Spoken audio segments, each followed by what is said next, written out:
Let's get this away. I'm only here so I don't get fined, man. So I told these fuckers I put in for a vacation day. I'm going away. You know what I'm saying? Can I have the week off? Nobody want to pay me no mind, right? Nobody want to pay me no mind.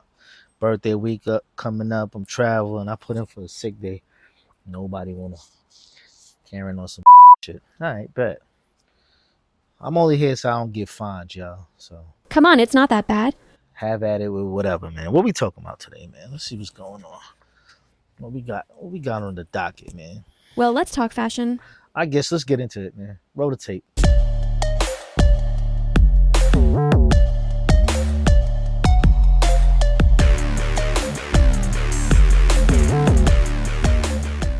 What's going on, man? It's your boy Remo, aka Mr. Rich Threads.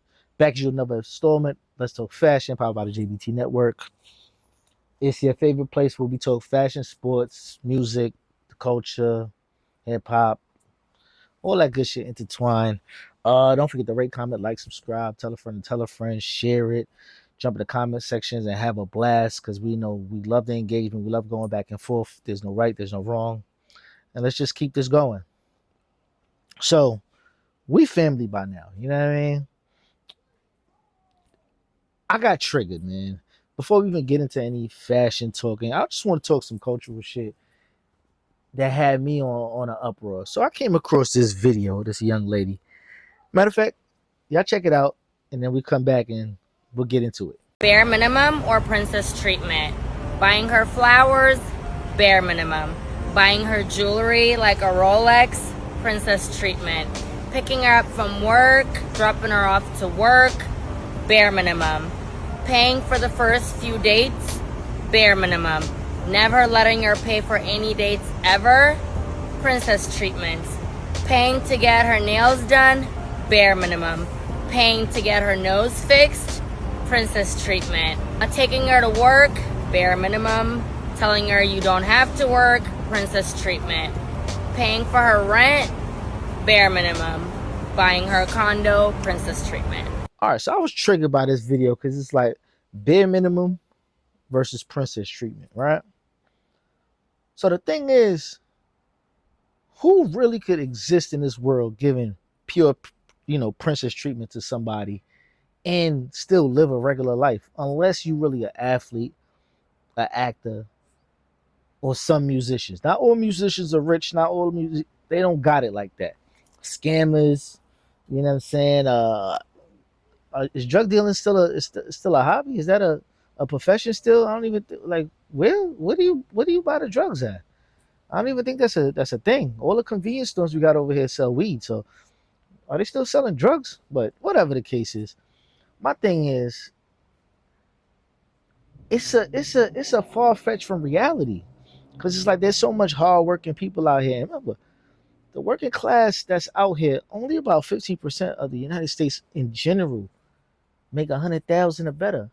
And in New York City, 100,000 is like making 60, 50 is nothing. So to go to work every day, break your back, do overtime, come back home and just hand your paycheck to give somebody princess treatment for you to get bare minimum in return from that person, but you giving away your all so you can give them princess treatment. This shit triggered me. It's like, what happened to the gesture of love? So it's like you expect me to do these things regardless of how you feel about me because I'm a man, you're a female, that I must provide and I must do this and I must do that because if not, it's viewed as the bare minimum. When it's just, you know what I'm saying, affectionate gestures. Like, you know what? I want you to look pretty for me. Yo, here you go. Not, I'm going to get my nails done. Hand out. Oh, my rent is due. Hand out. Excuse me? This don't even make no sense. This is like, but if we call them prostitutes, we wrong though. That's what I don't understand. But I don't even want to get into all of that because this is where society is leaning. And most of those guys that can afford the princess treatment, don't be the ones that be cheating the most. Because real talk, they could afford it. The women become dispensable to them. Like, you know what I'm saying? I'm tired of you, man. Go back the way you going. I don't want no involvement in this, and I'm gonna go get me another one. So now the bills is on you, the nails is on you, the rent is on you, the bus stop is over there, the train station's over there, and you figure it out. But Yeah, it just triggered me. I just want to have a slight conversation with my family about that shit. It's just like it bothered me. It ruffled my feathers a little bit, man. But let's just jump into some topics because I'm about to fly out in a few, man. I By the time this is, I'll be on a plane somewhere up out of here, man. Libra season has officially began. So let's get into a little bit of fashion. But we got Jaden Smith. He was named the creative director of Christian Louboutin, right? And it's a questionable thing because he did have some kind of relationship with New Balance at some point in time. He does do the water thing. He's an actor slash musician whenever he feels like, and just a kind of a quirky personality in general, right? So my question is, when it comes to these fashion brands and these fashion houses, is that are they searching more for the name and the hype behind that person or the creative aspect of it? Because I would feel like shit if I went to school and I studied, the art of design and how to make tech packs and sewing and put my heart and soul into fashion, and they just hire somebody that don't even know how to do any of that. Not even saying, you know, the person is, assistant director or something like that, who's the big name who could get it over the top. But the name dumb the creative director. And I imagine me who went to school for this having to listen to this person who just has a vision of something. But how do we get to that place without, the craftsmanship of the work, knowing what the materials, how the materials feel, et cetera, et cetera. So I think, sometimes these named individuals, they should go to some kind of schooling. If not schooling, at least spend some time around the development facility, and see what materials pair with what, and the direction that they want to head in, and making a concise effort amongst the whole team, not just bringing a name and lending who you are as an individual to that brand.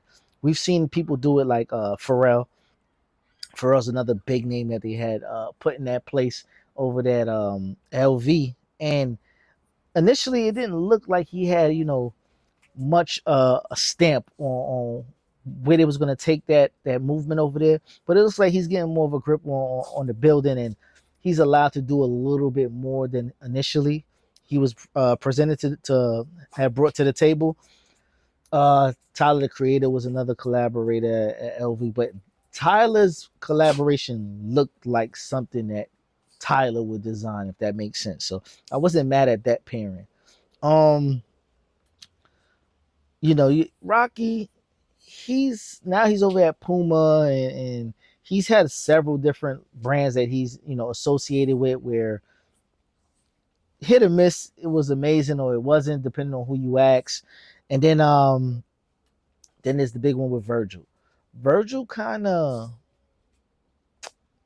he was what the blueprint was to getting a big name to take over a fashion house. And what he did over there with Louis Vuitton, and then what he turned around and did with Off-White pairing with Jordan brand, it was otherworldly. He does come from the Kanye influence, where Kanye was another one that kind of was slated to be in the house of Louis Vuitton, but he never really made it there. I don't know, because of the politics, his big mouth. We don't know. But back to what the statement is: are these brands choosing the right person in the right direction? Because if it goes left, the entity of that person just goes back to what he was doing, which is music, movies, whatever. And that house has to figure it out all over again. And who should we put in place? When initially they should have really put that person that they're going to replace that person with in place the first time. But who are we? Let's just see what comes out of this, man. Jaden Smith is a visionary. I don't know what they're going to lean into his personality to make these garments. He's been kind of quirky when it comes to his fashion choices as of late. Seeing him in a lot of skirts and questionable outfits. I don't know if he brings that to the table as well over there, but we shall see. For the best, or hope for the best, we should say. But I want to get into. I came across Prime Video is doing a special coming out in October of, I want to say, one of the most influential basketball players in NBA history, and the trailer alone just gave me chills, man. Check out the trailer real quick and let's see what we're talking about here. My mom told me that I could be anything I wanted to be. And I actually believed her. He represents everything we're about. Respect. Convicted felon. Disbelief. Troubling role model. Misunderstood. Thug light. Loyalty. Anti-hero. Dominant. Icon. Grateful. He's been to hell and back, and he's still standing. The truth makes the story that much better at the end. So now, Allen Iverson, man, you know, why he was so influential and why everybody gravitated to him, because in real life he was really like 5'11", maybe 6 feet, but he made the average man feel bigger than life. You know what I'm saying? Imagine somebody 6 feet tall going against Shaq and Michael Jordan, who's 6'6", 6'7", Kobe Bryant, Penny Hardaway, and all these other giants. And his heart was so big, and you know what I mean? Like, he was unapologetically himself, from the tattoos to the cornrows, the way he spoke, him embracing hip hop, the way he dressed, that they had to change the whole dress code for him. Anything that was urban society and urban culture, he brought to the forefront. We didn't see, like, you know, some of our most famous basketball players presented in like where they came from. It's like they came from the inner city and they kind of like, you know what I mean, conform to being a celebrity, you know, the tailored suits and the, you know what I mean, the shirt tucked in with the hard bottom. Allen Iverson came with the jerseys, glasses, big ass jewelry, to the point where his mom was braiding his hair side of courtside before a game. He brought the hood to the NBA for the good, bad, and ugly. You know, his influence kind of, you know, pushed the hand of David Stern, rest in peace, to really try to put order to the NBA. But people just appreciated what he was to the culture, and his stamp in the game will forever be goated, man. You know what I'm saying? When they say, you know, the greatest of all time, Allen Iverson will never probably be in that discussion for some, but the most influential, I don't think there's any competition when it comes to the most influential. Because there's people like LeBron James, Michael Jordan, you could say Wilt Chamberlain, you could say Kareem, you could say Magic Johnson, but there's only one Allen Iverson. Where people wanted to dress like Allen Iverson, wanted to talk like Allen Iverson, wanted to just like his mannerisms. And you know how many females I know that first the heart with the stake going through it was their first tattoo. Crew thick, like they wasn't even in the crew, but they had crew thick tattoos. That's kind of crazy. And the thing with Allen Iverson that I personally enjoy is that he wore his heart in his sleeve. You know, he said what was on his mind. He stated how he felt about certain things, and he didn't fake the funk at all. Like, he was just himself every day of the week, and I always appreciated that. And I can't wait to see this documentary, because you know, it gives the youth a chance to see why we fell in love with Allen Iverson as well. Because now they got people like, you know, John Morant, who might be kind of the same ilk. Kyrie at points in times of his career where, you know, he was outspoken, he was unapologetically himself. But Allen Iverson had the whole package. You know, Kyrie's a little weird, Ja's a little country. AI was more street. You know what I mean? He was from the Virginia area, but Philly embraced him so much, and he embellished the feel and the look of Philly. New York people loved AI, Jada Kiss and commercials, and even people like Carmelo Anthony, who they eventually played with each other. Like, he was like the unk that held it down for them. So Allen Iverson took all the swords for the younger generation, and now we see people cornrows. They're not even being viewed no type of way because of people like Allen Iverson, man. Cornrows and tattoos, that's a regular staple in today's society in basketball right now. And from the Shea Gilgeous-Alexanders to the Jordan Clarksons, and hey, who don't have braids or didn't have braids at some point in time and not being shunned at this point, and that's because of somebody named Allen Iverson, man. So salute the AI, man, Hall of Famer, one of the toughest guys to ever play the sport. And to just be getting your flowers in this, format, to see on Prime and everybody else to see it in this generation, the while we grew up with you and loved you for what you do. Salute to you, my brother. I can't wait to watch this one. Now, one of the offsprings of our generation now is Kyan Anthony, Carmelo Anthony's son. Shout out to Melo, just got inducted into the Hall of Fame as well.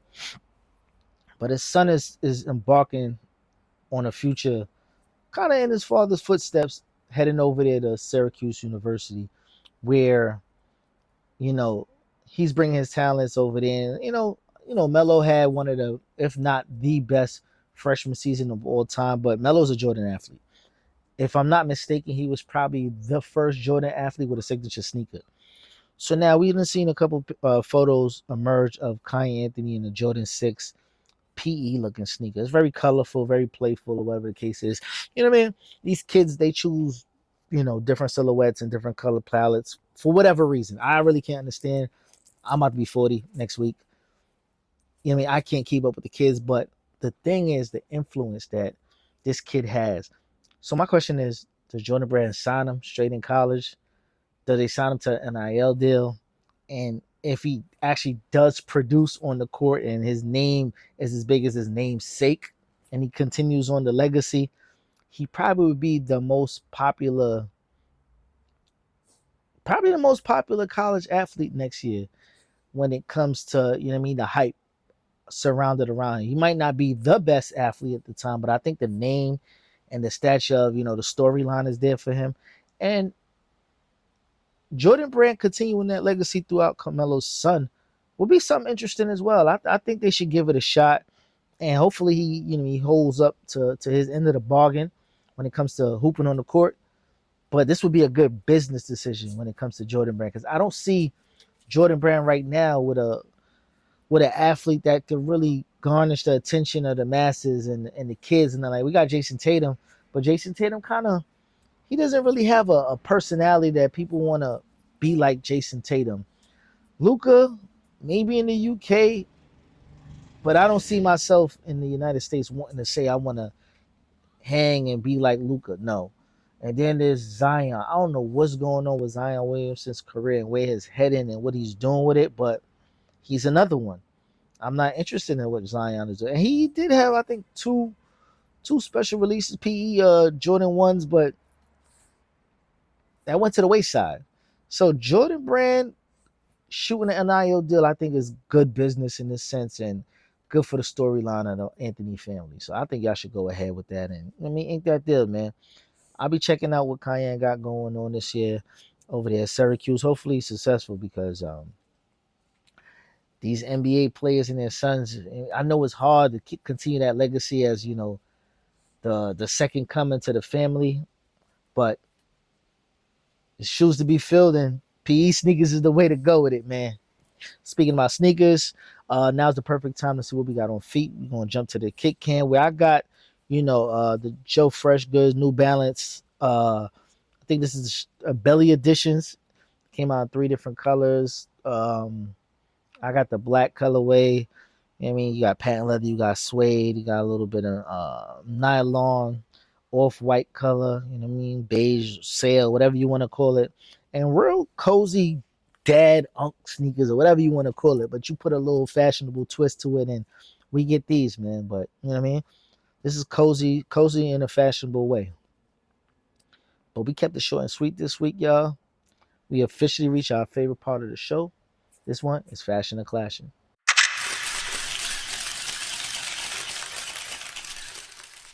So for those that's new here, if you don't know how this goes, well, we look at a few looks throughout the week and we see whether we enjoy the outfit and something that you would throw in your closet. Typically, that would be fashion. Then there's, I don't really like that look. There's nothing appealing about it. I think it's garbage. Get it the fuck out of here. Then that would be called clashing. So, just join in, leave a comment below. Let us know how y'all feel about it. But until that, let's see the first look and see what we got this week. Roll it.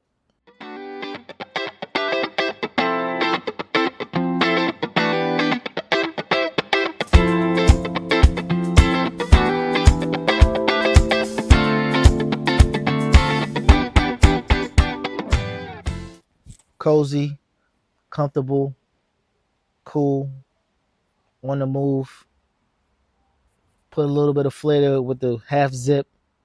I'm messing with it, man, because everything doesn't always have to be tight and sexy, and this is giving like that casual feeling, but I'm cute, so I can get away with it. So I'm gonna go fashion with this one, man.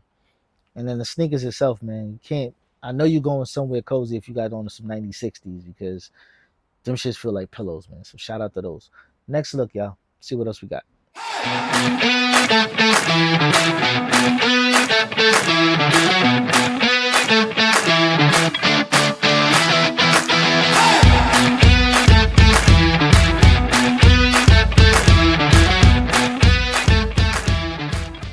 Typically I wouldn't like this, but I actually do.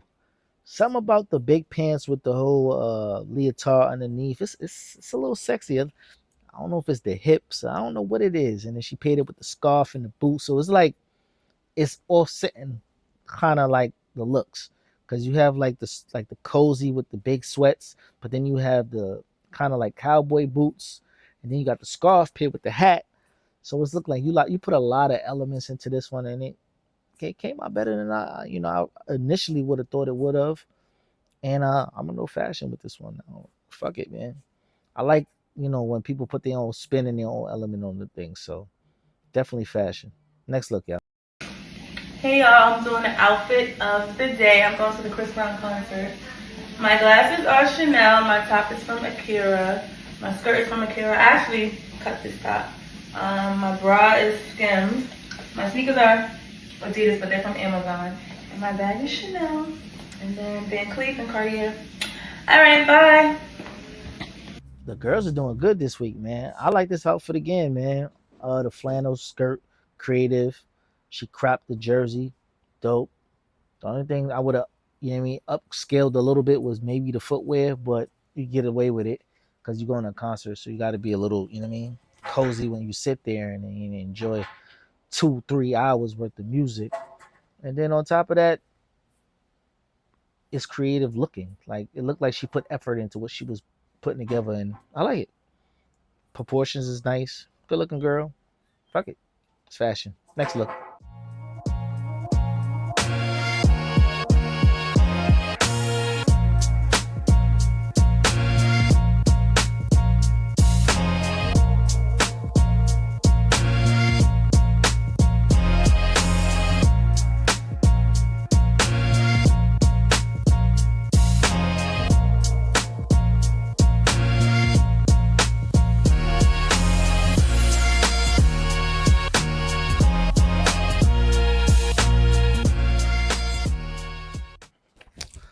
As of late, I've been seeing, a lot of the pleated pants with the extra flap. And I believe I have a pair of those. But this right here is something that my mother wanted me to wear so many years ago. Tuck my shirt in and, you know what I'm saying, wear a button up. And this right here is going to be fashion for me as well. I like the look. It's tailored to, his size, pause, you know what I mean? He played with, his shoulders along with the shoes. The Jesus slippers, I'm good on those, but I get it. I don't know what part of the world he's at, but it fits what he got going on. But me personally, I wouldn't wear the Jesus slippers. But the outfit itself is some adult shit, man, and I'm not mad at it because I can't get away with being, fashionable unk the whole time. Sometimes you gotta grow up. That's a grown up fit, man. So it's fashion. Next look, y'all.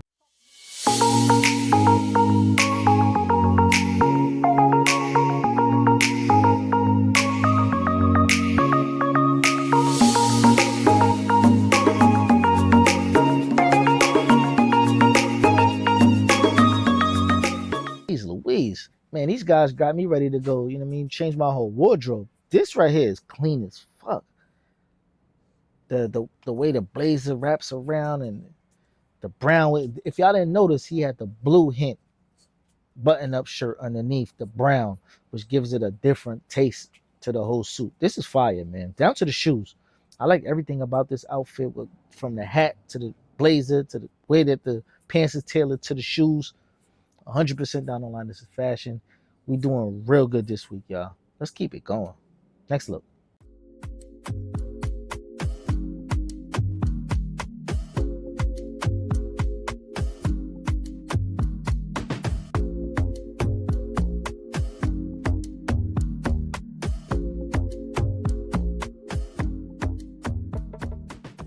God damn it. Spoke too soon. I don't like this one. This ain't it for me. Like I thought she was gonna go get crazy with the, what I mean, with the foot game, the Isabel Marant shit. So I'm like, oh, all right, I ain't see those in a little minute. How you going to flip it? And then you brought the jacket. They didn't do it. Like it was a letdown, B. Come on. You could have came a little bit harder than that. Come on. It's clashing. It was just too simple. The setup was it was going somewhere. All right, cool. Baggy jeans, Isabel Marant's white shirt. I was waiting for the showstopper to go on top, and you came with that. That was a letdown for me, so I'm gonna go clashing. Who's doing so well, y'all? Next look. Let's see what else we got.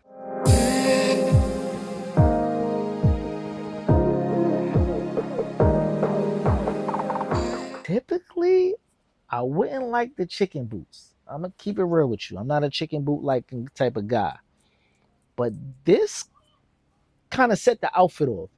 The color block with the black and white, and then you blend the chicken shoes with it, with the legs and the stockings. I think the stockings was a good touch and a good taste of keeping it more classy than it was like just like skin all out, skin all over the place.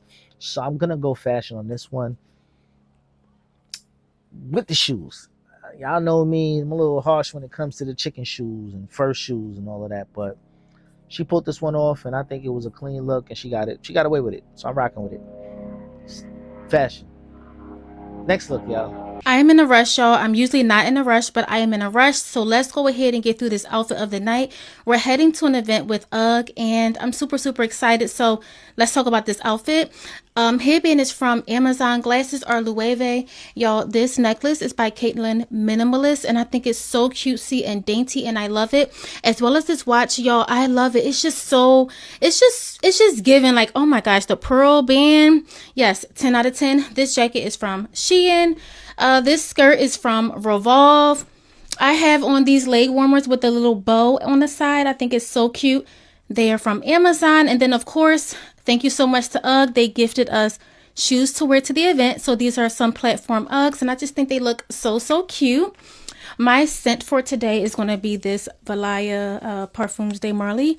And this just gives the perfect, like, grown woman, but good scent. And then the bag is this one by Coach to bring in some more of that color of the UGG. And I just think it's so cute.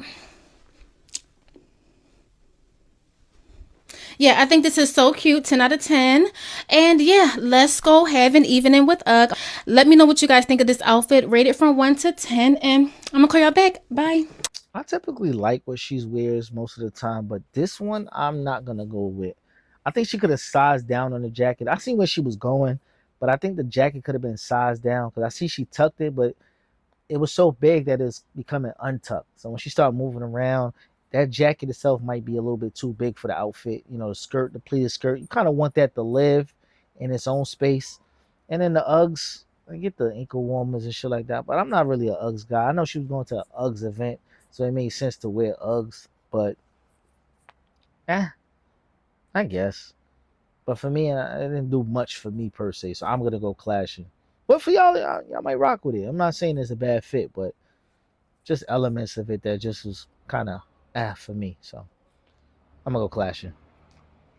I think we got one more look, y'all. Yeah, one more look. All right, bet. Run it. 30 dias, 30 looks, office day, que dá para outras ocasiões, claro. Camisa amarelo manteiga, calças também do mesmo tom, cinto em camurça, acessórios, vou pôr o relógio da One, dourado e prateado, brincos, saltos, o que vai aqui diferenciar o look. Também já é do ano passado, mas vou deixar similar. E look concluído com sucesso. Beijo!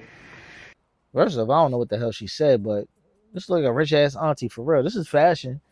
This is like Sex in the City. I'm going for, I'm going for toast with I'm going for avocado toast and, you know what I'm saying, a matcha or some shit like that. This is what you get when that type of outfit right here, you know, the leather laid on the shoulders. And it's the kind of look you get, man. I'm not mad at it.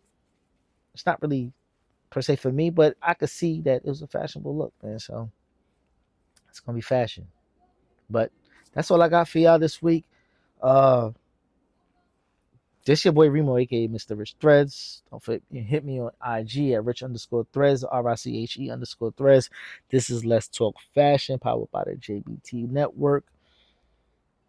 That's all I got, man. I got a plane to catch, and I'm ready to get the out of here and start the birthday extravaganza. Yo, Karen, was that enough? Am I good? We're all good. Am I good? Can I go? Absolutely. All right, y'all. On that note, I'm out of here. Peace. Safe travels. Have fun, silly.